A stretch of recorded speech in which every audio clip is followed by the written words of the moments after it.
भाषेला अभिजात भाषा बनवण्यात खूप मोलाचे योगदान दिलेले आहे.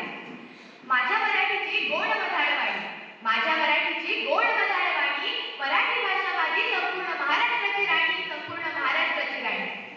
जर आपल्याला येता जाता कोणी विचारलं की मराठी माणसाला येतच काय, तर मी सांगते मराठी माणसाला काय येतं.